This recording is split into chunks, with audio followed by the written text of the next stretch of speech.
हम बात कर रहे थे कठोपनिषद पर। अंतिम चर्चा में हमने देखा था कि नचिकेता यमराज से प्रथम वर मांगते हैं। अब बारी है दूसरे वर को मांगने की। उससे पहले नचिकेता क्या कहते हैं? तो 12वें श्लोक में नचिकेता कहते हैं, स्वर्ग लोक में किंचन मात्र भी भय नहीं है, वहां मृत्यु रूप स्वयं आप भी नहीं है। माने यमराज आप भी नहीं है वहां पर। वहां कोई बुढ़ापे से भी भय नहीं करता। स्वर्ग लोक के निवासी भूख और प्यास इन दोनों के पार होकर दुखों से दूर रहकर आनंद भोगते हैं।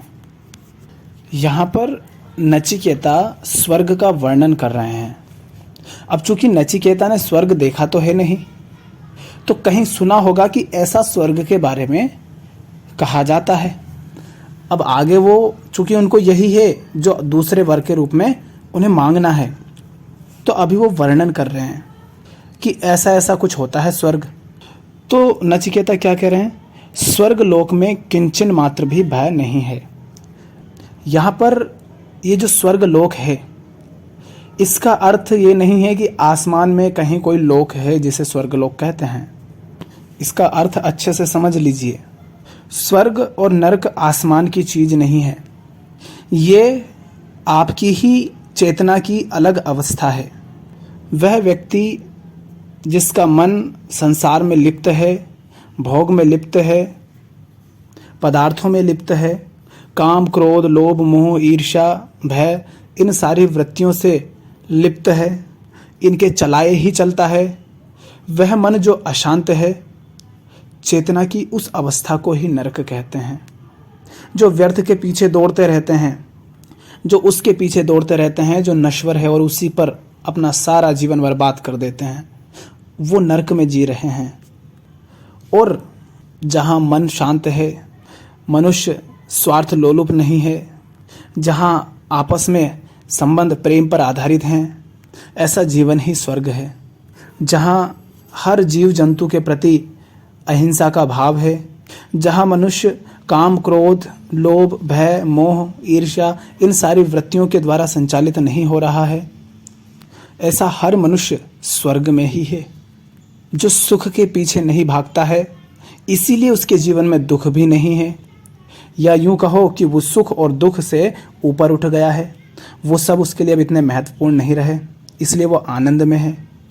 तो चेतना की ऐसी ही अवस्था को स्वर्ग कहते हैं। तो इसी को नचिकेता कह रहे हैं कि स्वर्ग लोक में किंचन मात्र भी भय नहीं है। माने चेतना की वह अवस्था जो उच्चतम है, जो सजग है, जो निर्लिप्त है, अनासक्त है, निर्मम है, जो निराश है, जो वृत्तियों द्वारा संचालित नहीं है, चेतना की उस अवस्था पर भय समाप्त हो जाता है। क्यों? क्योंकि भय किसका होता है?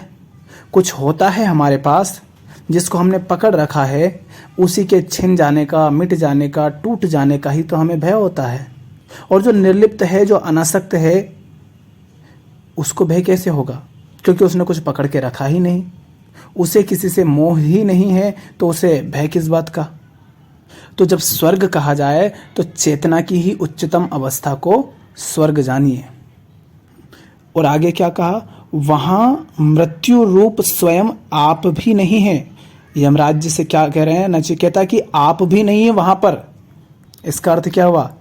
इसीलिए तो जानने वालों ने कहा है कि तुम अमर हो, शाश्वत हो, नित्य हो। शरीर मिट जाएगा किंतु तुम बचे रहोगे। तो चेतना की वही अवस्था जिसे जानने के लिए हर संत, हर गुरु, हर बुद्ध, हर कृष्ण कहते हैं, उस चैतन्य रूप आत्मा, उसकी बात नचिकेता कह रहे हैं कि वहां पर आप भी नहीं है, अर्थात वहां मृत्यु भी नहीं है। मृत्यु भी वहां नहीं पहुंच सकती, क्योंकि मृत्यु किसे मार सकती है? मृत्यु तो उसे ही मार सकती है जिसका जन्म हो। और जो चैतन्य रूप आत्मा है, उसका तो न जन्म है न मृत्यु है, उसका तो होना मात्र है। और मृत्यु का अर्थ क्या है? वो सब आपसे छिन जाता है जो आपने पकड़ रखा है, चाहे वो मनोवैज्ञानिक तल पर हो, आपके अनुभव, आपका ज्ञान, आपका अतीत, आपकी पहचान, आपके आदर्श, आपके विश्वास, आपकी धारणाएं, ये सब मिट जाती है। कब? मृत्यु में। इनका मिटना ही मृत्यु है। और भौतिक रूप से देखें तो संसार में जो कुछ भी आपने पकड़ रखा है, शरीर पकड़ रखा है, शरीर से संबंधित रिश्ते पकड़ रखे हैं, धन संपदा, घर परिवार, पद, ये सब पकड़ रखे हैं। मृत्यु होती है तो ये सब भी छिन जाते हैं। इन सब का छिनना ही तो मृत्यु है। और ये सब कहाँ घटती है? संसार में। उस तल पर, चेतना के उस तल पर घटते हैं जो संसार से संबंधित है। लेकिन स्वर्ग क्या है? चेतना की वो अवस्था जो संसार से निर्लिप्त है, जो साक्षी मात्र है। हमने अष्टवक्र गीता में कल ही कहा था। अष्टवक्र कहते हैं जनक से कि आप जल, अग्नि, आकाश, वायु, पृथ्वी नहीं हैं, आप तो इन सब तत्वों के साक्षी चैतन्य रूप आत्मा हैं। तो उसी स्वर्ग की बात नचिकेता कह रहे हैं कि वहाँ मृत्यु भी नहीं है। जहाँ मृत्यु घटती है आप तो उसके साक्षी हो। और आगे नचिकेता कहते हैं कि वहाँ कोई बुढ़ापे से भी भय नहीं करता और स्वर्ग लोक के निवासी भूख और प्यास इन दोनों के पार होकर सुखों से दूर रहकर आनंद भोगते हैं। क्या कह रहे हैं? वहाँ कोई बुढ़ापे से भी भय नहीं करता। बुढ़ापा किसका? शरीर का होता है ना बुढ़ापा तो। और स्वर्ग हमने क्या कहा? स्वर्ग है चेतना की उच्चतम अवस्था। तो वहाँ तो ना कोई बुढ़ापा है, ना कोई बचपना है। वहाँ तो सदैव एक जवानी है। जवानी कह सकते हो उसे। हमने बात की थी एक बार कि ये जो भगवान होते हैं, देवी देवता होते हैं, या कहो महापुरुष होते हैं, इनके चित्र, इनकी मूर्तियाँ इतनी जवान क्यों दिखाई जाती है? और सब ऐसे क्यों दिखाए जाते हैं जैसे स्त्री हो, पुरुष होने के बाद भी? उनका शरीर स्त्री के शरीर जैसा क्यों होता है?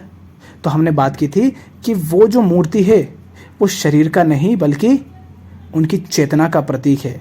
इसीलिए उनको मूंछ दाढ़ी नहीं होती, इसीलिए उनको उनका शरीर बूढ़ा नहीं दिखाया जाता।